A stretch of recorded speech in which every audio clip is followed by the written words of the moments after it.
On this episode of Mysteries and Unknowns, we visit the mysterious case surrounding the death of UK resident Joyce Carol Vincent, whose body was discovered over 2 years after her death.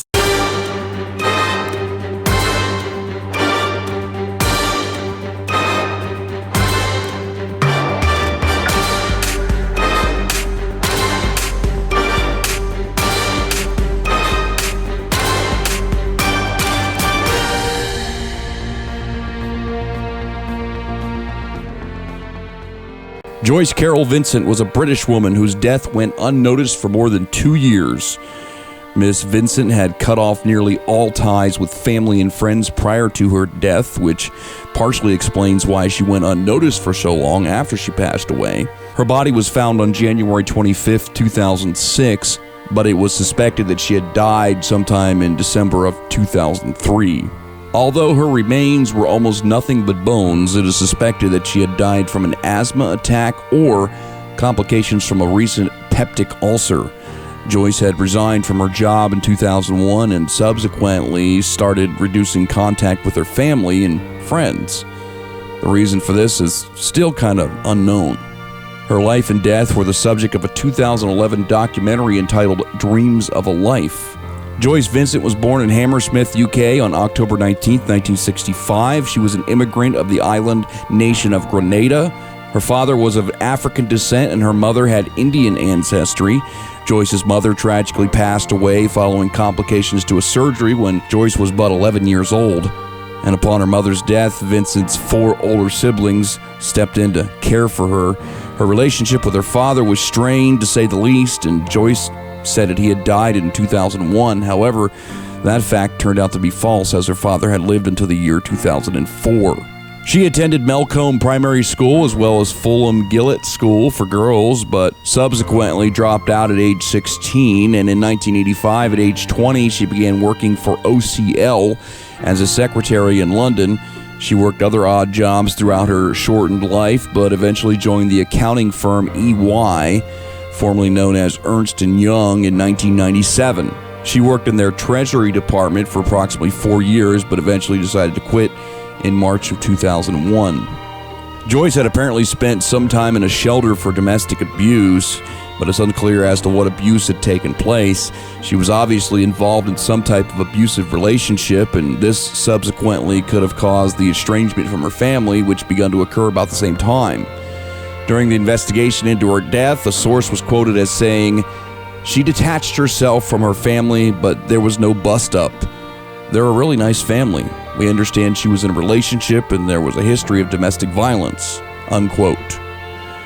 And some speculate that she simply was too ashamed to have been a victim, and/or she was trying to remain reclusive to prevent being discovered by her abuser. The exact reasons for her seclusion will never really be known for sure. Because of her domestic abuse case, she was moved into an apartment, or as listed in the UK, a bedsit flat, above Wood Green Shopping City, owned by the Metropolitan Housing Trust, in February of 2003. And later that year, Vincent was hospitalized after vomiting blood caused by a peptic ulcer. This, of course, was speculated to have possibly played a role in her death as well. In December of 2003, Joyce Carol Vincent died of natural causes in her apartment completely alone.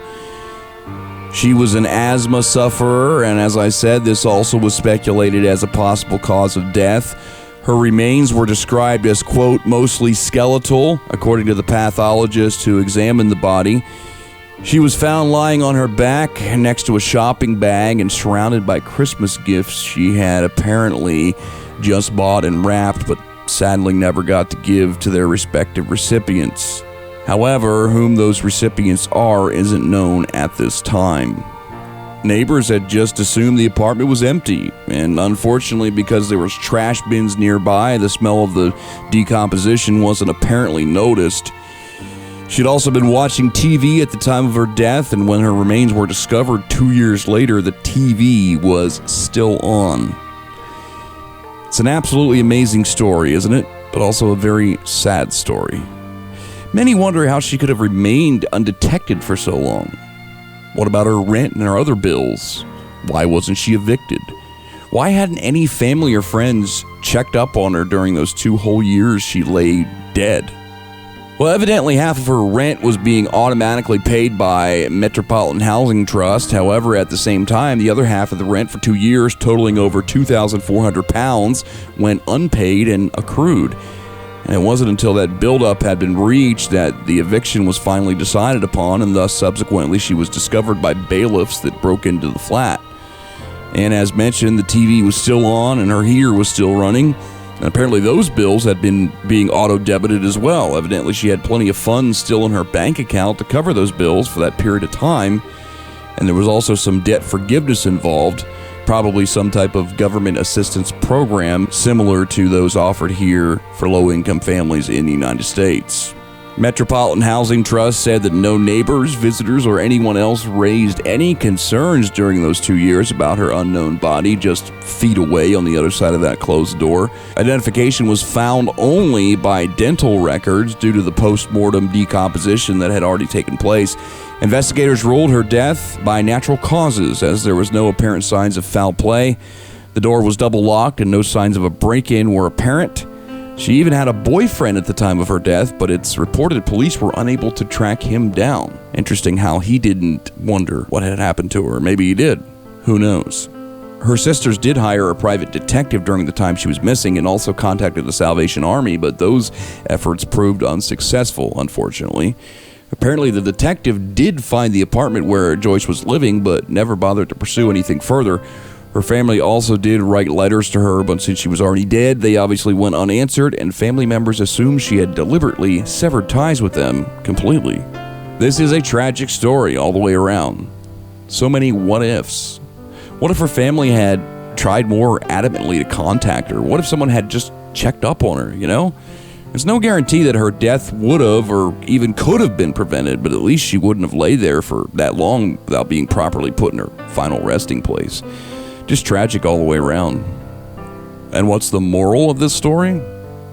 Always check on your family members, especially those that are elderly and living alone. If you can't establish contact with them, even if they themselves make the choice not to contact you. I mean, sure, people enjoy their privacy and many people prefer the solitary life.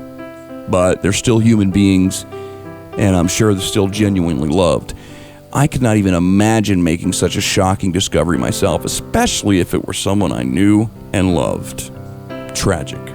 A film called Dreams of a Life, written and directed by Carol Morley with Zalway Ashton playing Joyce, was released in 2011, so I'm sure you can check that out as well. English musician Steve Wilson also released an entire album based on Joyce Vincent's life entitled Hand Cannot Erase. And that's all for this first episode of Mysteries and Unknowns. Something I'm trying out here on my home channel and hope to create a brand new channel focused on just unknowns and mysteries. So look for that coming soon. So if you like what you saw, please give me a thumbs up, comment, share, and subscribe to my channel. And let me know what other videos, what other topics you'd like to see explored right here on Mysteries and Unknowns. Thanks for watching.